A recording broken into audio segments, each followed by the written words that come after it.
안녕하세요 여러분, 폴라리스 유진입니다. 이번 시간은 2016 폴라리스 프로젝트 250 넥스트 50 자유와 소유 그리고 생존을 위한 여정의 두 번째 시간입니다. 자, 오늘 본론으로 들어가기에 앞서 이번 두 번째 영상에 영감을 준 송동훈 작가님의 그랜드 투어에 감사드리면서 시작하겠습니다. 자, 먼저 지난 시간을 살짝 정리해보도록 할게요. 지난 시간에 우리는 프리덤, 자유는 누구도 억압할 수 없는 인간의 본능이고 희생과 투쟁으로 쟁취해온 우리의 해방이 리버티다. 그리고 지금 우리가 누리고 있는 이 풍요와 자유는 선조들의 피 묻은 투쟁의 산물임을 꼭 기억해야 한다 라는 부분을 우리가 첫 번째 시간에 이야기를 했었습니다. 네, 그렇게 확인하면서 자유는 유산이 아니라 매일매일 다시 쟁취해야 하는 과업이다, 이렇게 마무리했었습니다. 자, 그러면 오늘의 주제, 이번 시리즈의 두 번째 주제는 바로 투쟁입니다. 투쟁, 싸울 투, 다툴 쟁이죠. 어떤 대상을 이기거나 극복하기 위한 싸움이죠. 목표 달성을 위한 적극적인 행동을 의미합니다. 이는 경합과 분쟁과는 분명 다른 지점이 있어요. 경합은 룰이 존재하는 상태에서의 경쟁입니다. 현대 자본주의 시장에서 기업들이 혁신을 통해 소비자의 선택을 받으려고 하는 행위가 바로 경합입니다. 이는 보이지 않는 손에 의해서 자원을 가장 효율적으로 분배하고 시장의 균형을 찾아가는 과정이죠. 그리고 분쟁은 충돌입니다. 시장이 복잡해지면 필연적으로 서로 간의 이익이 충돌하게 돼요.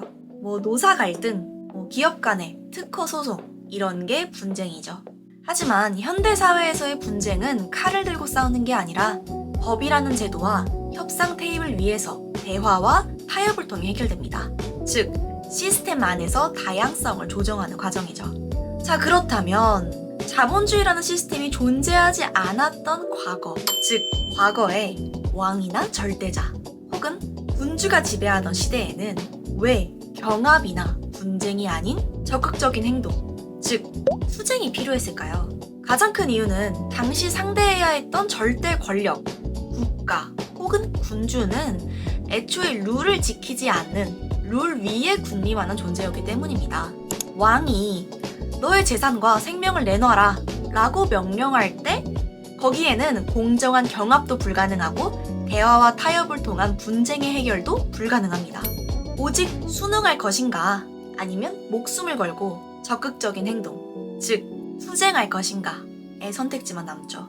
결론적으로 인간이 절대 권력의 노예 상태에서 벗어나 나의 것을 온전히 소유할 수 있는 자유는 지배자의 탐욕을 물리력으로 꺾어버린 투쟁의 직접적인 결과물인 거죠. 공정한 규칙, 다시 말해 룰 오브 로 해달라, 그러니까 법에 의한 지배를 당장 문서로 만들어달라는 적극적인 혹은 물리적인 행동을 선택하는 것이 바로 투쟁이다 라고 규정할 수 있을 것 같습니다.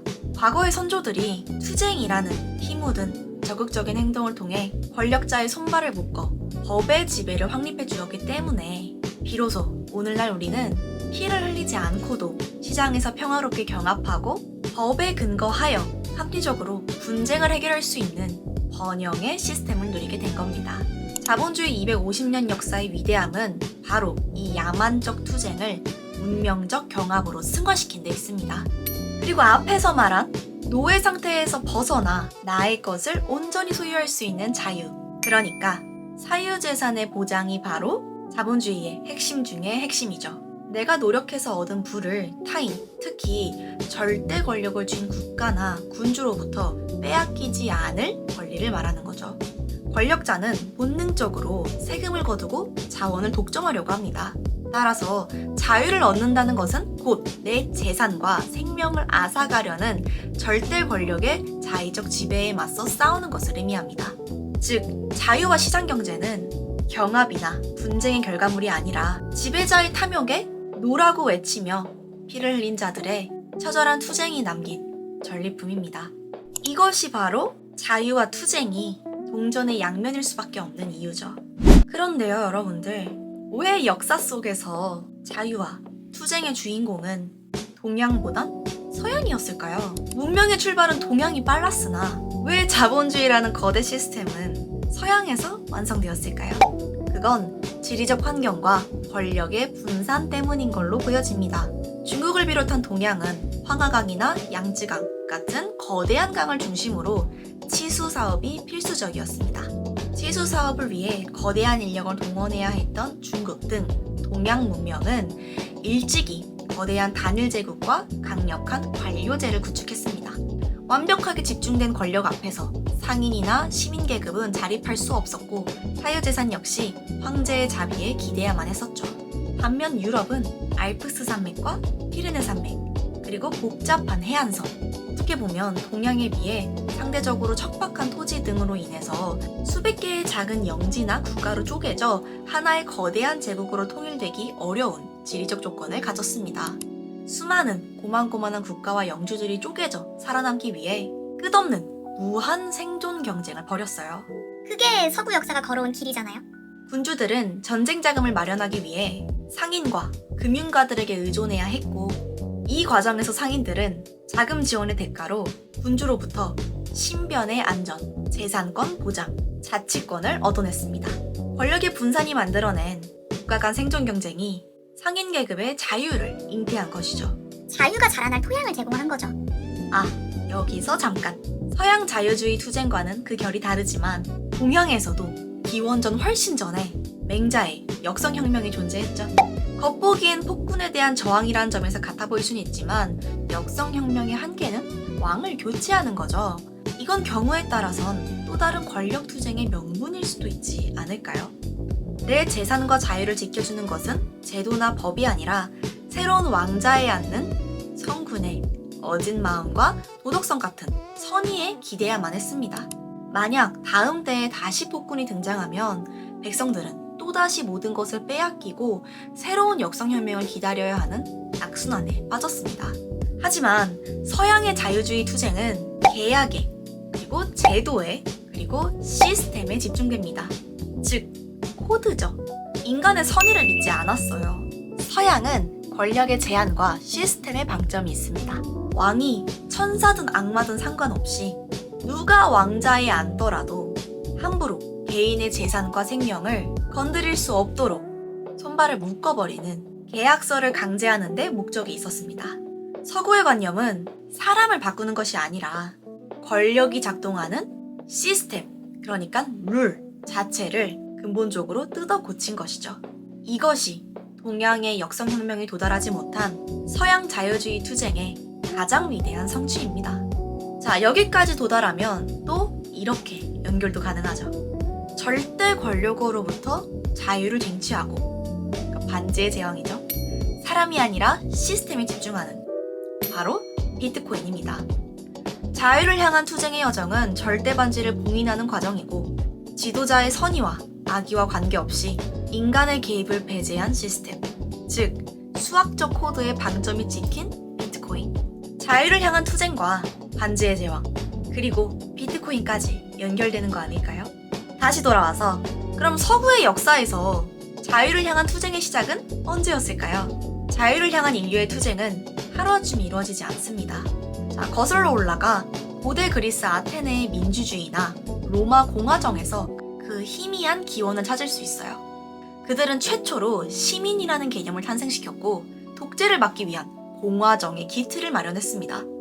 하지만 이는 노예제에 기반한 제한적 자유였어요. 이후 등장한 중세 봉건제는 흔히 암흑기로 불리지만 자본주의적 관점에서는 중요한 씨앗을 품고 있습니다. 국왕과 영주의 관계는 일방적인 복종이 아니라 쌍무적 계약 관계였어요. 자, 여기서의 방점은 계약에 있습니다. 한쪽에 의무를 다하지 않으면 계약을 깰 수 있다는 이 중세적 사고방식이 훗날 국가가 국민의 재산을 지키지 못하면 권력을 교체할 수 있다는 근대 저항권의 근간이 되는 거죠. 즉, 국가로부터의 개인의 자유와 재산권 보호를 향한 본격적인 투쟁의 불씨는 서유럽의 암흑 봉건제도 속에서 영주와 국왕 간의 계약 관계가 형성되면서 서서히 타오르기 시작했습니다. 그리고 그 불꽃이 마침내 대폭발을 일으킨 곳이 작지만 위대한 섬나라, 바로 영국입니다. 드디어 1215년 6월 15일 런던과 윈저성 사이 러니미드 평원. 이 평원에서 왕이 무릎을 꿇고 법치가 시작되었습니다. 당시 영국의 실지왕 존 왕은 프랑스와의 전쟁에서 연달아 패배하며 국고를 탕진했고, 이를 메우기 위해 귀족들에게 자의적이고 가혹한 세금을 부과했습니다. 참다 못한 귀족들은 무장한 채 런던으로 진격하여 왕을 굴복시켰고, 63개 조항으로 이루어진 문서에 서명하게 만듭니다. 이것이 바로 위대한 인류의 유산, 대헌장입니다. 이 책에선 송동훈 작가님께서 비열한 리더가 남긴 멋진 선물이라는 표현을 쓰셨어요. 많은 땅을 잃은 실지왕, 비열한 리더, 어리석은 군주가 아이러니하게도 영국인과 훗날의 전 인류에게 자유의 시작을 선사했으니, 우리의 입장에선 단연 멋진 선물이라는 표현이 신박하기도 합니다. 마그나카르타의 수많은 조항 중 경제사적으로 가장 위대한 것은 단 2가지입니다. 왕이라 할지라도 귀족들의 합의 없이는 세금을 거둘 수 없다. 제 12조와 법적 절차 없이 자유민의 신체를 구속하거나 재산을 몰수할 수 없다. 제 39조입니다. 이전까지 모든 부는 국왕의 기분에 따라 언제든 빼앗길 수 있는 위태로운 것이었어요. 하지만 마그나카르타를 통해 국왕의 권력도 법 아래에 있다라는 원칙이 세워졌습니다. 내 재산이, 즉 나의 것을 온전히 소유할 수 있는 자유가 권력자들로부터 안전하다는 확신. 다시 말해 재산권 보호라는 신뢰가 생기자 사람들은 비로소 장기적인 안목으로 돈을 모으고 투자하기 시작했습니다. 우리가 항상 다루는 바로 그 혁신의 시작, 원동력인 거죠. 이 작은 섬나라가 훗날 스페인과 프랑스 등 거대한 경쟁자들을 물리치고 세계 금융의 중심지이자 산업혁명의 요람이 될 수 있었던 비밀은 바다를 지배하는 막강한 해군 같은 군사력만이 아니었습니다. 국가가 함부로 개인의 부를 약탈하지 않는다는 이 신뢰의 시스템이 전 세계의 자본과 혁신가들을 영국으로 끌어들인 거죠. 결국 작은 섬나라 영국을 해가 지지 않는 대영 제국으로 만든 가장 근본적인 토대가 바로 마그나카르타, 대헌장인 것입니다. 물론 마그나카르타 문서 한 장으로 이후 권력자들의 탐욕이 완전히 사라지진 않았습니다. 그 후로도 영국의 왕들은 끊임없이 절대 권력을 되찾으려 했고, 시민과 의회는 문자 그대로 피를 흘리며 적극적인 행동, 물리적인 투쟁을 이어갔죠. 이후 영국은 1649년 청교도 혁명과 1688년 명예혁명, 1689년 권리장전을 거치면서 인류 최초로 왕의 권력을 의회가 완벽히 통제하는 입헌군주제와 완벽한 사유재산권 보장체제를 완성합니다. 그리고 이 탄탄한 시스템 위에서 존 로크의 경험주의, 자연권의 철학이 피어났고, 마침내 1776년 애덤 스미스가 국부론을 통해 우리가 아는 자본주의의 이정표를 세우게 된 것입니다. 정리하면 해가 지지 않는 나라, 영국 번영의 핵심, 국부의 원천은 바로 자유를 향한 투쟁이었습니다. 그리고 그 위대한 유산이 바로 마그나카르타다. 이렇게 정리할 수 있을 것 같아요. 그런데요 여러분, 한 가지 더. 이 역사의 성지 러니미드 평원에는 놀랍게도 영국인이 아닌 미국 제35대 대통령 존 F 케네디의 기념비가 세워져 있습니다. 왜 대영 제국의 심장부에 미국 대통령의 묘비가 있을까요? 1215년 러니미드에서 영국의 귀족들이 피로 쟁취했던 권력에 대한 저항과 자유의 DNA는 500년 뒤 대서양을 건너 아메리카 대륙으로 이식되었습니다. 그 씨앗은 1776년 미국의 독립선언서와 헌법으로 만개했고, 마침내 현대 자본주의와 자유민주주의를 떠받치는 거대한 기둥이 되었죠.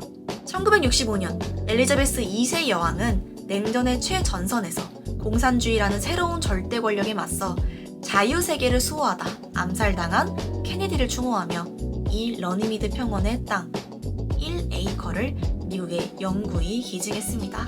지금도 앞으로도 어쩌면 영원히 그 1에이커의 땅은 우리에게 이걸 말해주고 있는 거 아닐까요?